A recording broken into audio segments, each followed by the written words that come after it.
ಎಲ್ಲರಿಗೂ ನಮಸ್ಕಾರ. ನಮ್ಮ ಕಲಾಸ್ ಕರಾವಳಿ ಕಿಚನ್ಗೆ ನಿಮ್ಮೆಲ್ಲರಿಗೂ ಸ್ವಾಗತ. ಗಣೇಶ ಚತುರ್ಥಿಯ ವಿಶೇಷವಾಗಿ ನಾವು ಇನ್ನೊಂದು ರೆಸಿಪಿಯನ್ನ ಮಾಡ್ತಿದೀವಿ. ಟೇಸ್ಟಿಯಾದ ನಿಪ್ಪಟ್ಟನ್ನ ಮನೆಯಲ್ಲೇ ಹೇಗೆ ಮಾಡ್ಬೋದು ಅಂತ ನೋಡೋಣ ಬನ್ನಿ.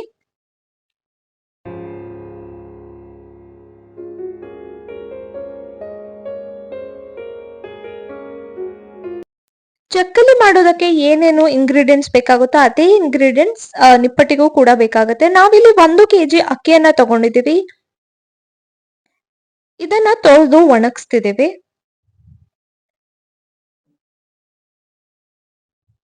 ಈ ರೀತಿ ಬಿಸಿಲಲ್ಲಿ ಒಣಗಿಸ್ತಿದೀವಿ 2 ರಿಂದ 3 ಗಂಟೆ. ಈಗ ಇದನ್ನ ಹುರಿದುಕೊಳ್ಬೇಕಾಗತ್ತೆ. ಒಣಗಿದ ನಂತರ ಇದನ್ನ ಹುರಿದುಕೊಳ್ಬೇಕು. ಈಗ ನಾವು ಅರ್ಧ ಭಾಗಗಳನ್ನಾಗಿ ಮಾಡಿ ಅಕ್ಕಿಯನ್ನ ಹುರಿದ್ಕೊಳ್ತಿದೀವಿ. ಅಂದ್ರೆ ಅರ್ಧ ಕೆಜಿ ಒಂದ್ಸತಿ ಹುರಿದ್ಕೊಳ್ತಿದೀವಿ, ಅರ್ಧ ಕೆಜಿ ಇನ್ನೊಂದ್ಸತಿ ಹುರಿದ್ಕೊಳ್ತಿದೀವಿ. ಅಕ್ಕಿಯನ್ನ ಜಾಸ್ತಿ ಹುರಿಯೋ ಅವಶ್ಯಕತೆ ಏನೂ ಇಲ್ಲ. ಸ್ವಲ್ಪ ಗಟ್ಟಿ ಆಗ್ಬೇಕು, ಅಂದ್ರೆ ಸ್ವಲ್ಪ ಕ್ರಿಸ್ಪಿ ಆಗೋ ತನಕ ಹುರಿದ್ರೆ ಸಾಕಾಗತ್ತೆ. ನೋಡಿ, ಈ ರೀತಿ ಮೀಡಿಯಂ ಫ್ಲೇಮ್ ಅಲ್ಲಿ ಹುರಿದುಕೊಳ್ಬೇಕಾಗತ್ತೆ. ನೋಡಿ, ಈ ರೀತಿ ಟಚ್ ಮಾಡಿ ನೋಡಿದ್ರೆ ಅಕ್ಕಿ ಕಟ್ ಆಗ್ಬೇಕು, ಅಲ್ಲಿ ತನಕ ಇದನ್ನ ಹುರಿದುಕೊಂಡ್ರೆ ಸಾಕಾಗತ್ತೆ. ಈಗ ಇದನ್ನ ತೆಗ್ದಿಟ್ಕೊಳ್ತಿದೀವಿ. ನೆಕ್ಸ್ಟ್ ಇನ್ನೊಂದು ಅರ್ಧ ಕೆಜಿ ಇತ್ತಲ್ವಾ, ಅದನ್ನ ಹುರಿದುಕೊಳ್ತಿದೀವಿ. ಹೀಗೆ ಅರ್ಧ ಭಾಗವನ್ನಾಗಿ ಮಾಡಿ ಹುರಿದ್ಕೊಂಡ್ರೆ ಅಕ್ಕಿ ಚೆನ್ನಾಗಿ ಕ್ರಿಸ್ಪಿ ಆಗಿ ಬರುತ್ತೆ. ಇಲ್ಲಾಂದ್ರೆ ತುಂಬಾ ಮೆತ್ತಗಾಗಿರುತ್ತೆ, ಹಾಗೆ ಹಿಟ್ಟು ಕೂಡ ಬೇಗ ಹಾಳಾಗತ್ತೆ. ಈಗ ಅಕ್ಕಿಯನ್ನ ತೆಗ್ದಿಟ್ಕೊಂಡಿದೀವಿ. ನಂತರ 1/4 ಕಪ್ನಷ್ಟು ಹುರಿಗಡಲೆಯನ್ನ ತಗೊಂಡಿದೀವಿ. ಹುರಿಗಡಲೆಯನ್ನು ಕೂಡ ಸ್ವಲ್ಪ ಬ್ರೌನ್ ಆಗೋ ತನಕ ಹುರಿದ್ಕೊಳ್ಬೇಕಾಗತ್ತೆ. ಈ ರೀತಿ ಚೆನ್ನಾಗಿ ಹುರಿದ್ಕೊಳ್ಬೇಕು. ಈಗ ಇದನ್ನ ತೆಗ್ದಿಟ್ಕೊಳ್ತಿದೀವಿ. ನೆಕ್ಸ್ಟ್ ಉದ್ದಿನ ಬೇಳೆಯನ್ನ ಹಾಕೊಂಡಿದೀವಿ. ಉದ್ದಿನ ಬೇಳೆಯನ್ನ ನೀವು ಬೇಕಾದ್ರೆ ಸ್ವಲ್ಪ ಕಡಿಮೆ ಕೂಡ ಹಾಕೋಬಹುದು, ಬಿಕಾಸ್ ನಾವು ಮತ್ತೆ ಉದ್ದಿನ ಹಿಟ್ಟನ್ನ ಹಾಕೋದಿರುತ್ತೆ. ಅದಕ್ಕಾಗಿ ಉದ್ದಿನ ಬೇಳೆಯನ್ನ 2 ಚಮಚದಷ್ಟು ಹಾಕಬಹುದು. ನಾವು ಜಾಸ್ತಿ ಕ್ವಾಂಟಿಟಿ ಮಾಡ್ತಿರೋದ್ರಿಂದ ಇಲ್ಲ 3 ರಿಂದ 4 ಚಮಚವನ್ನ ಬಳಸಿದೀವಿ. ಸ್ವಲ್ಪ ಹೊತ್ತು ಬ್ರೌನ್ ಆಗೋ ತನಕ ಹುರಿದಿಟ್ಕೊಂಡು ಇದನ್ನ ತೆಗ್ದಿಟ್ಕೊಳ್ಬೇಕಾಗತ್ತೆ.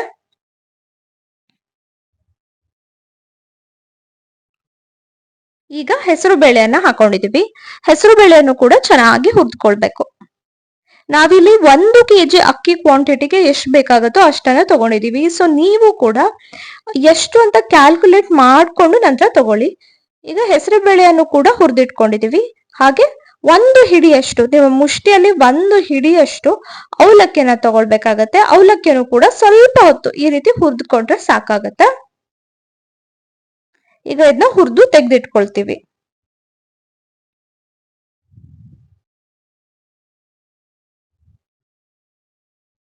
ಈ ರೀತಿ ಹುರಿದು ತೆಗೆದಿಟ್ಕೊಂಡಿದೀವಿ. ಬಾಣಲೆಗೆ ಮತ್ತೆ ಕೊತ್ತಂಬರಿಯ ಕಾಳನ್ನ ಹಾಕೋಬೇಕಾಗತ್ತೆ. ಕೊತ್ತಂಬರಿ ಕಾಳನ್ನು ಕೂಡ ಹುರಿದ್ಕೊಳ್ಬೇಕು. ಹಾಗೆ ಜೀರಿಗೆ ಹಾಕೊಂಡಿದೀವಿ. 1.5 ಸ್ಪೂನ್ ನಷ್ಟು ಜೀರಿಗೆಯನ್ನ ಹಾಕೊಂಡಿದೀವಿ. ಇದನ್ನು ಕೂಡ ಹುರಿದುಕೊಳ್ಬೇಕಾಗತ್ತೆ.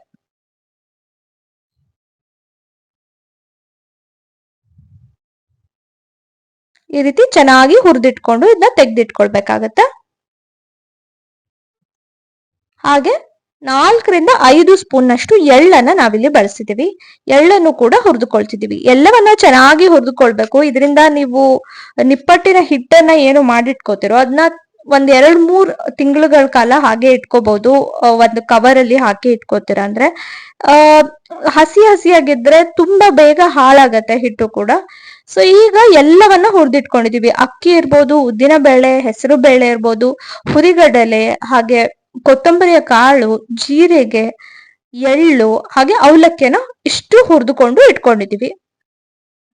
ಈಗ ಒಂದ್ ಪಾತ್ರೆಗೆ ಹಾಕಿ ಇವೆಲ್ಲವನ್ನ ಮಿಕ್ಸ್ ಮಾಡ್ಕೊಳ್ಬೇಕಾಗತ್ತೆ.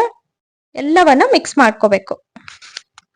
ನೋಡಿ, ನಾವಿಲ್ಲಿ ಎಲ್ಲವನ್ನ ಒಂದೇ ಪಾತ್ರೆಯಲ್ಲಿ ಹಾಕಿ ಇಟ್ಕೊಂಡಿದೀವಿ. ಇದನ್ನ ಈ ರೀತಿ ಒಂದ್ಸತಿ ಚೆನ್ನಾಗಿ ಮಿಕ್ಸ್ ಮಾಡ್ಕೊಂಡ್ರೆ ಇದನ್ನ ಹಿಟ್ಟು ಮಾಡ್ದಾಗ್ಲೂ ಕೂಡ ಕರೆಕ್ಟ್ ಆಗಿ ಹೊಂದ್ಕೊಂಡು ಇರುತ್ತೆ. ನಾವಿದನ್ನ ಮಿಲ್ಲಲ್ಲಿ ಹಿಟ್ ಮಾಡ್ತಿದೀವಿ. ನೀವು ಮಿಕ್ಸರ್ ಅಲ್ಲಿ ಇದನ್ನ ಹಿಟ್ಟು ಮಾಡ್ಕೊಳ್ತೀರಾ ಅಂದ್ರೆ ಬ್ಯಾಚಸ್ ಗಳಾಗಿ, ಅಂದ್ರೆ ಸ್ವಲ್ಪ ಸ್ವಲ್ಪ ಹಾಕೊಂಡು ಹಿಟ್ ಮಾಡ್ಕೊಳ್ಬೇಕಾಗತ್ತೆ. ಆದ್ರೆ ಮಿಲ್ಲಲ್ಲಿ ಕೊಡೋದು ಬೆಸ್ಟ್. ನೆಕ್ಸ್ಟ್ ಒಂದು ಮಿಕ್ಸರ್ ಜಾರಿಗೆ ಉದ್ದಿನ ಬೇಳೆಯನ್ನ ನೆನೆಸಿರುವಂತದನ್ನ ಹಾಕೊಂಡಿದೀವಿ. 4 ರಿಂದ 5 ಚಮಚದಷ್ಟು ಉದ್ದಿನ ಬೇಳೆ. ನೆನ್ಸಿರುವಂತದ್ದು, ಹಾಗೆ ಒಣ ಮೆಣಸಿನಕಾಯಿಯನ್ನ ಹಾಕೊಂಡಿದೀವಿ, ಜೀರಿಗೆ ಹಾಗೆ ಇಂಗನ್ನ ಹಾಕೊಂಡಿದೀವಿ, ಸ್ವಲ್ಪ ಕರಿಬೇವನ್ನ ಹಾಕೊಂಡಿದೀವಿ, ಸ್ವಲ್ಪ ನೀರನ್ನ ಸೇರಿಸಿ ಇದನ್ನ ಗ್ರೈಂಡ್ ಮಾಡ್ಕೋಬೇಕಾಗತ್ತೆ. ನಿಪ್ಪಟ್ಟಿಗೆ ಈ ಮಸಾಲ ತುಂಬಾ ಇಂಪಾರ್ಟೆಂಟ್. ನೋಡಿ, ಈಗ ನಾವು ಮಿಲ್ಲಲ್ಲಿ ಇದನ್ನ ಹಿಟ್ ಮಾಡ್ಕೊಂಡು ಬಂದಿದೀವಿ. ಇದೇ ಹಿಟ್ಟನ್ನ ನೀವು ಚಕ್ಲಿಗೂ ಕೂಡ ಬಳಸ್ಬೋದು, ಬಟ್ ಆದ್ರೆ ಉದ್ದಿನ ಬೇಳೆ ಮಿಕ್ಸ್ಚರ್ ಏನನ್ನ ಬಳಸ್ತಿದ್ವೋ ಅದನ್ನ ಬಳಸಬಾರ್ದು, ಯಾಕಂದ್ರೆ ಚಕ್ಲಿ ತುಂಬಾ ಸಾಫ್ಟ್ ಆಗತ್ತೆ. ಅದಕ್ಕಾಗಿ ಈ ಉದ್ದಿನ ಬೇಳೆ ಮಿಕ್ಸ್ಚರ್ ಏನಿದೆಯೋ ಅದನ್ನ ನಿಪ್ಪಟ್ಟಿಗೆ ಮಾತ್ರ ಬಳಸ್ಬೇಕು. ಈಗ ಉದ್ದಿನ ಬೇಳೆ ಪೇಸ್ಟ್ ಏನು ಮಾಡ್ಕೊಂಡಿದ್ವೋ ಅದನ್ನ ಹಾಕೊಂಡಿದೀವಿ, ಹಾಗೆ ಕಾದಿರುವಂತಹ ಬಿಸಿಯಾಗಿರುವಂತಹ ಎಣ್ಣೆಯನ್ನ ಹಾಕೊಂಡಿದೀವಿ, ಹುರಿದಿಟ್ಕೊಂಡಿರುವಂತಹ ಎಳ್ಳನ್ನ ಹಾಕೊಂಡಿದೀವಿ, ಚಿಕ್ಕದಾಗಿ ಹೆಚ್ಚಿರುವಂತಹ ಕರಿಬೇವನ್ನ ಹಾಕೊಂಡಿದೀವಿ, ರುಚಿಗೆ ತಕ್ಕಷ್ಟು ಉಪ್ಪನ್ನ ಹಾಕೊಂಡಿದೀವಿ, ಹಾಗೆ ಅರಿಶಿಣವನ್ನ ಹಾಕೊಂಡಿದೀವಿ.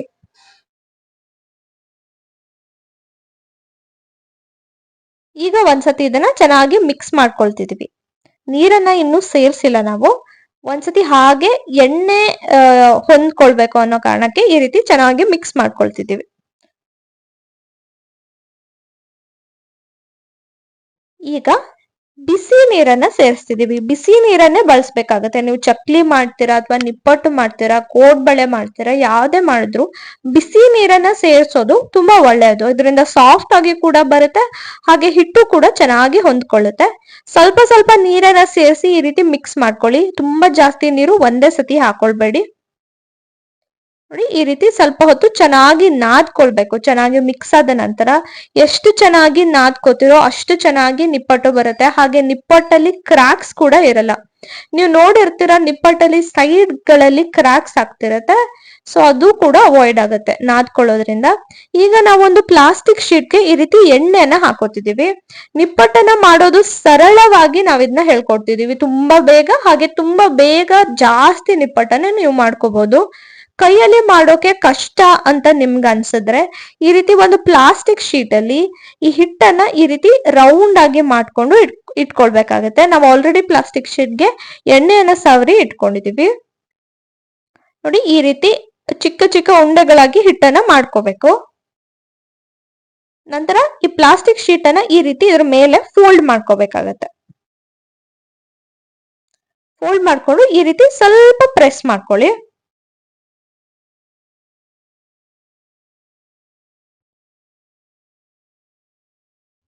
ಈ ರೀತಿ ಸ್ವಲ್ಪ ಪ್ರೆಸ್ ಮಾಡ್ಕೊಳ್ಳಿ.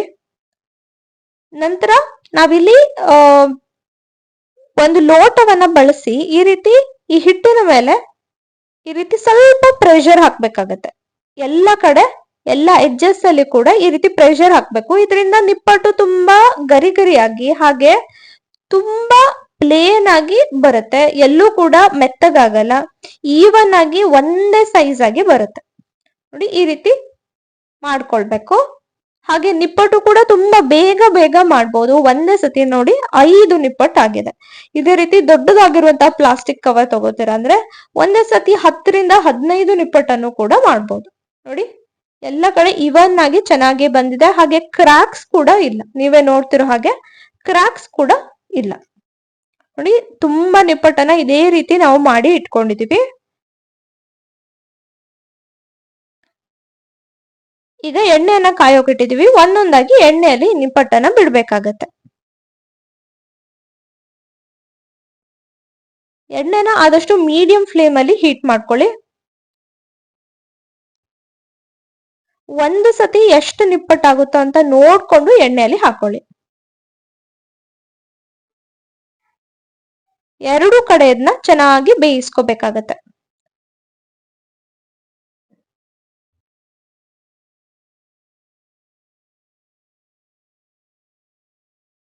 ಗರಿ ಗರಿಯಾಗಿ ತುಂಬಾ ಚೆನ್ನಾಗಿ ಮಾಡ್ಕೋಬಹುದು. ಇದೇ ಹಿಟ್ಟನ್ನ ನೀವು ನಾವು ಫಸ್ಟ್ ಏನು ಹಿಟ್ಟನ್ನ ತಯಾರಿಸಿದ್ವು ಅದನ್ನ ಬಳಸಿ ಚಕ್ಲಿ ಕೂಡ ಮಾಡ್ಬೋದು.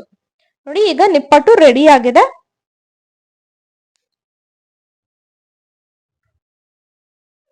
ಗೌರಿ ಗಣೇಶ ಹಬ್ಬಕ್ಕೆ ವಿಶೇಷವಾಗಿ ಮಾಡುವಂತಹ ನಿಪ್ಪಟ್ಟು ರೆಡಿ ಆಗಿದೆ. ನೀವು ಕೂಡ ಟ್ರೈ ಮಾಡಿ ಹೇಗೆ ಬಂತು ಅಂತ ಕಮೆಂಟ್ ಸೆಕ್ಷನ್ ನಲ್ಲಿ ತಿಳಿಸೋದನ್ನ ಮರಿಬೇಡಿ. ಇದೇ ರೀತಿ ಗಣೇಶ ಹಬ್ಬಕ್ಕೆ ಮಾಡುವಂತಹ ಚಕ್ಕಲಿ ಹಾಗೆ ಕೋಡ್ಬಳೆ ಕರ್ಜಿಕಾಯಿ ಮೋದಕದ ರೆಸಿಪಿ ಕೂಡ ನಮ್ಮ ಚಾನೆಲ್ ನಲ್ಲಿದೆ. ಅದನ್ನು ಕೂಡ ನೋಡಿ ಅಂತ ಕೇಳ್ಕೊತೀವಿ. ನೋಡಿ ಎಷ್ಟು ಕ್ರಿಸ್ಪಿ ಆಗಿ ಚೆನ್ನಾಗಿ ಬಂದಿದೆ ಅಂತ. ನೀವು ಕೂಡ ಟ್ರೈ ಮಾಡಿ ಹೇಗೆ ಬಂತು ಅಂತ ಕಮೆಂಟ್ ಸೆಕ್ಷನ್ ಅಲ್ಲಿ ತಿಳಿಸಿ. Once again thanks for watching.